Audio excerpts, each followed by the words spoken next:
Hello. അങ്ങനെ നമ്മളെ Diana മോള് പുറത്തൊക്കെ ഇറങ്ങി. ഇങ്ങനെ ഗർഭിണിയല്ലേ, അപ്പോൾ കുറച്ച് എക്സസൈസൊക്കെ ചെയ്യുന്നത് നല്ലതാണ്. അങ്ങോട്ടും ഇങ്ങോട്ടൊക്കെ ഒന്ന് നടത്തയൊക്കെ വരുന്നത് ഒരു വ്യായാമമാണ്. അപ്പോൾ അവൾ ഇങ്ങനെ പോയി ഇങ്ങനെ നടന്ന് നമുക്ക് വരാൻ വയ്യ കേട്ടോ. ആൾ ഹൈറ്റ് കൂടി ഇല്ലാത്തത് കൊണ്ട് നല്ല വയറുണ്ട്. 3 മാസം തികഞ്ഞില്ല. അപ്പോൾ ഇപ്പോൾ 2 മാസം, ഫെബ്രുവരി 18 തീയതി ആകുമ്പോൾ 2 മാസം ആവേ ഉള്ളൂ.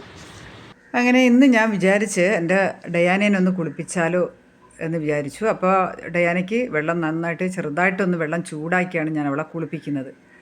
അപ്പോൾ വെള്ളം ചെറുതായിട്ടൊന്ന് ചൂടാക്കുമ്പോൾ അവൾക്ക് കുളിക്കാനും നല്ല സുഖമായിരിക്കും. പിന്നെ അത് മാത്രമല്ല, ഗർഭിണിയും കൂടിയല്ലേ, പിന്നെ തണുത്ത വെള്ളത്തിൽ കുളിപ്പിക്കേണ്ടെന്ന് വിചാരിച്ച് അവളെ ഞാൻ ചൂടുവെള്ളത്തിൽ കുളിപ്പിക്കുകയാണ് കേട്ടോ. കുളിക്കാനൊക്കെ ഇരുന്ന് തരും. അവൾക്ക് കുളിക്കാനൊന്നും ഒരു മടിയില്ല. നന്നായിട്ട് തുടച്ചെടുക്കണം. അപ്പോൾ നല്ല രീതിയിൽ നമ്മൾ അവളെ തുടച്ചെടുത്ത് കഴിഞ്ഞാൽ പിന്നെ ഞാൻ ഒന്ന് ചൂട് കൊള്ളിക്കണ്ടേ, ഒന്ന് വെയിലത്തൊക്കെ കൊണ്ടുവന്ന് നിർത്തണം. അപ്പോൾ കാറിൻ്റെ മണ്ടയിൽ ഞാൻ പിടിച്ചങ്ങിരുത്തി. അപ്പോൾ അവിടെ ഇരുന്ന് കുറച്ച് നേരം ഇരിക്കുമ്പോൾ തന്നെ ഈ വെയിൽ കൊണ്ടിട്ട്, ചെറിയ വെയിലുണ്ട് ഇവിടെ, നല്ല വെയിലല്ല, ഒരു മരങ്ങളൊക്കെ ഉള്ളതുകൊണ്ട് ആ തണൽ വെയിലാണ്. അപ്പോൾ അവിടെ നിർത്തി കഴിഞ്ഞാൽ അവളെ മുടിയൊക്കെ നന്നായിട്ട് ഉണങ്ങും. പിന്നെ ഞാനും എൻ്റെ ഡയാന മോളും കൂടെ കുശലങ്ങളൊക്കെ ഇങ്ങനെ കുറച്ച് നേരം അവിടെ ഇരുന്നൊക്കെ പറഞ്ഞു എൻ്റെ കൊച്ചിന്. അപ്പോൾ ഇന്നലെ തന്നെ ചക്ക വെട്ടിയായിരുന്നു. അപ്പോൾ ചക്കയുടെ ഇടയിൽ കയറി അവളെ തലയിലും അവളെ താടിയിലൊക്കെ ചക്കയുടെ എന്താ പറയേണ്ടത്, ചക്കയിരക്ക് പറ്റി. അപ്പോൾ അത് ഇന്നലെ ഞാൻ കുറച്ച് എണ്ണയൊക്കെ ഇട്ട് ഇളക്കി അവളെ തലമുടിയിലൊക്കെ ഒട്ടിപ്പിടിച്ചിരുന്നത്, പിന്നെ അതെല്ലാം ഇളക്കിയൊക്കെ കൊടുത്ത്. അപ്പോൾ ഇന്ന് എൻ്റെ മോളെ കുളിച്ച് കഴിഞ്ഞപ്പോൾ തന്നെ അവൾക്ക് നല്ലൊരു ആശ്വാസമാണ്. നമ്മളായാലും ചൂടുവെള്ളമൊക്കെ കുളിച്ച് കഴിയുമ്പോൾ നല്ല ഒരു സുഖമല്ലേ. എൻ്റെ കൊച്ച് അവിടെ ഇങ്ങനെ നോക്കി എന്താണാവോ, ഇവൻ്റെ ഊഴമാണ് കേട്ടോ. നമ്മൾ തുറന്ന് വിട്ടാൽ ഇവർ വരാൻ ഭയങ്കര മടിയാണ്. അപ്പം എടാ, നിന്നെ ഗേറ്റിൻ്റെ വെളിയിലാക്കി കഴിഞ്ഞാൽ നിനക്ക് പിന്നെ നീ അവിടെയുള്ള ഏതെങ്കിലുമൊക്കെ സുന്ദരി പെൺകുട്ടികളെയൊക്കെ ലൈൻ അടിക്കാനാണ് പോണത്. ഡയാന അറിഞ്ഞാൽ പ്രശ്നമാവൂലേ? അവരുടെ ഭാര്യ ഇവിടെ ഉണ്ടല്ലോ. അവൻ അതൊന്നും കണക്കിട്ടാണ് അവൻ പോയി. അവൻ വീണ്ടും അവിടെയുള്ള സുന്ദരി ചങ്കരിനെയും മാധവിനെയൊക്കെ കാണാൻ പോയതാ. അപ്പോൾ അവന് അടിയ കൊണ്ടുപോകണം. കൈയാണ് ചങ്കരിനെയും മാധവിനെയൊക്കെ കാണാൻ നിനക്ക് നല്ല അതിസുന്ദരിയായ ഒരു പെണ്ണ് ഇവിടെ നിൽക്കുമ്പോൾ, ഒരു സുന്ദരിയായ ഒരു പെൺകൊച്ച് ഇവിടെ നിൽക്കുമ്പോൾ ഇവന് വേറൊരു പെണ്ണിൻ്റെ അടുത്ത് പോകേണ്ട വല്ല കാര്യമുണ്ടോ? പെമ്പിളരെ ലൈൻ അടിക്കാൻ പോണത്.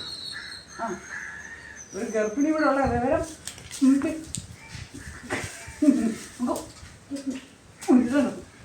കൈതാ കേട്ടാ, കൈതാ അടി അടി അടി കൈതാ. അങ്ങനെ എൻ്റെ ഡയാനക്കുട്ടി കുളിച്ച് തീർന്ന്. ഇനി എൻ്റെ ഡയാനയ്ക്ക് ഞാൻ എന്താ പറയേണ്ടത്, മുട്ട കൊടുക്കാൻ പോവുകയാണ്. എൻ്റെ മോള് കുളിച്ച് തീർന്നു കഴിഞ്ഞാൽ പിന്നെ അവൾക്ക് ആഹാരം കൊടുക്കണ്ടേ. അപ്പോൾ എൻ്റെ ഡയാനയ്ക്ക് ഞാൻ മുട്ട ഡയാന മോക്ക് അതാ കുളിപ്പിച്ച് തീർന്ന് എൻ്റെ മോക്ക് അതാ 2 മുട്ടയാണ്, 2 കോഴിമുട്ട, നാടൻ മുട്ടയാണ്. അതാണിപ്പോൾ എൻ്റെ മോക്ക് കൊടുക്കാൻ പോകുന്നത്. ഡയാന മോള് അങ്ങനെ മുട്ട തിന്നെയാണ്. എൻ്റെ മോളെ നല്ല ചൂട് വെള്ളത്തിൽ കുളിച്ച് കയറി വരുമ്പോൾ ഇവർക്ക് വിശപ്പ് കാണുമല്ലോ. അപ്പോൾ അങ്ങനെ പിന്നെ കുഞ്ഞിന് 2 കോഴിമുട്ട, നാടൻ മുട്ടയാണ്, പുഴുങ്ങി എൻ്റെ കുഞ്ഞിന് കൊടുത്ത്. അപ്പോൾ കാണാൻ ഇവിടെ ഒരുത്തൻ കിടന്ന് മോക്കുന്നു. എന്ത് കേക്കളെ, മക്കൾക്ക് തരാം, ചോറ് വേവട്ട്, ചോറ് വെന്തിട്ട് തരാം. തരാന്നല്ലേ പറഞ്ഞേ? തരും. അപ്പം അവൾക്ക് വയറ്റിനകത്ത് കുഞ്ഞുമാവയുണ്ട്. അത് തന്നെ തരും മക്കൾക്ക് കേട്ടാ.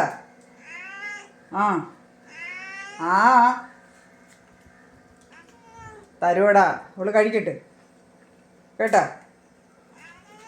മതിയാ മക്കൾക്ക്. അങ്ങനെ കുളി കഴിഞ്ഞ് ഡയാന ബ്രേക്ക്ഫാസ്റ്റൊക്കെ കഴിച്ച് മുട്ടയൊക്കെ തിന്ന് അങ്ങനെ കെട്ടിയവനെ കാണാനായിട്ട് വെളിയിൽ വന്ന്. അപ്പോൾ കെട്ടിയവനാണെങ്കിൽ ഇങ്ങനെ കെട്ടുമൂട്ടിൽ ഇങ്ങനെ പോത്തുപോലെ കിടന്നുറങ്ങുകയാണ്. ജസ്റ്റ് ഒന്ന് കെട്ടിയവൻ്റെ അടുത്ത് ഒന്ന് നോക്കി, ചേട്ടാ വല്ലതും കഴിച്ചാന്നൊക്കെ ചോദിച്ചും കൊണ്ടാണ് അവൾ ഈ പോകുന്നത്. അപ്പോൾ കൂടെ കുട്ടായിയും ഉണ്ട് കേട്ടോ. നമ്മളെ കുട്ടായി പൂച്ച വിശന്നിരിക്കുകയാണ്. അവനിപ്പോൾ ചോറൊക്കെ വേവിച്ചിട്ട് കൊടുക്കണം. ഞാനും ഇപ്പോൾ ഡയാനയ്ക്കാണ് കൊടുത്തത്. അവൾ എന്തായാലും ഗർഭിണി ആയതുകൊണ്ട് അവൾ കൊടുത്തല്ലേ പറ്റുള്ളൂ. കുട്ടായിക്ക് പിന്നെ കൊടുക്കും. ഇപ്പോൾ ഉണ്ടാ അവൾ മുടിയൊക്കെ ഒന്ന് ഉണങ്ങാൻ വേണ്ടി പുറത്തൊക്കെ വന്നിരിക്കുകയാണ്. അപ്പോൾ അവൾ ദൂരേക്ക് എന്തൊക്കെയോ ആലോചിച്ചിരിക്കുകയാണെന്ന് തോന്നുന്നു.